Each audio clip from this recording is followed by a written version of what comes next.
Halo semua, selamat datang dalam video mengenal berbagai wadah penampung sampel klinis di laboratorium. Dalam proses pemeriksaan laboratorium, pemilihan wadah penampung yang tepat sangat penting untuk menjaga kualitas dan keakuratan hasil pemeriksaan. Berikut ini ada 4 jenis sampel klinis yang kita ketahui, yaitu darah, urin, feses, dan sputum. Dari keempat sampel klinis di atas, setiap jenis sampel memiliki wadah khusus dengan fungsi yang berbeda.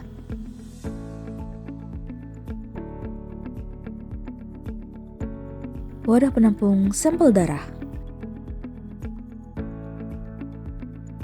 Yang pertama, ada tabung dengan tutup kuning, berisi gel separator dan kotak aktivator untuk pemeriksaan kimia darah dan imunoserologi.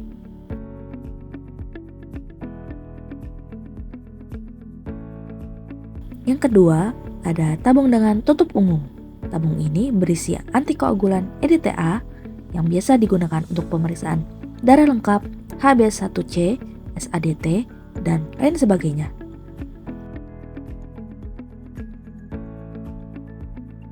Ketiga, ada tabung dengan tutup biru.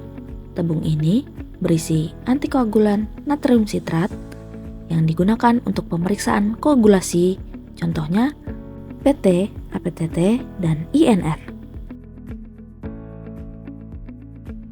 Selanjutnya, ada tabung dengan tutup hitam. Tabung ini berisi antikoagulan sodium sitrat yang digunakan pada pemeriksaan LED.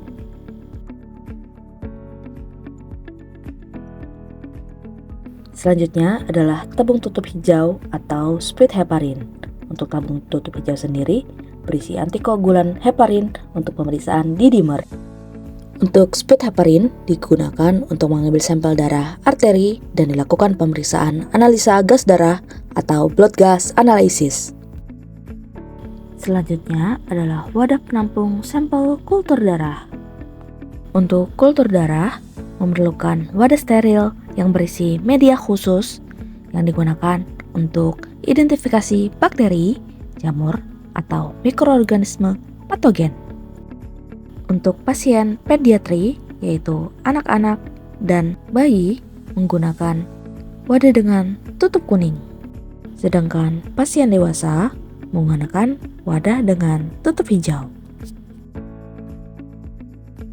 Cara menghomogenisasi sampel darah adalah dengan teknik inversi, yaitu membolak-balikan tabung secara perlahan antara 8 hingga 10 kali. Tujuannya adalah untuk memastikan darah tercampur rata dengan antikoagulan dan mencegah penggumpalan. Selain wadah penampung sampel darah, ada juga wadah penampung sampel urin. Pada wadah penampung sampel urin digunakan pot dengan tutup berwarna kuning, putih, dan biru. Pemeriksaan yang dapat dilakukan adalah pemeriksaan urin lengkap, tes kehamilan, dan ACR.